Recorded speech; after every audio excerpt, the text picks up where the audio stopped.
गोंदा के फूल।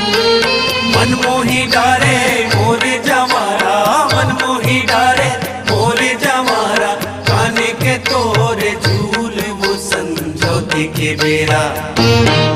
गोरी आजा बेतरिया के पार, वो खड़े तोरे अगोरा, तोरे छैला दिलदार, वो मोहनी तोरे माया, कंचन काया मल्लारी जाडा रे मोहनी तोरे माया, कंचन काया मल्लारी जाडा रे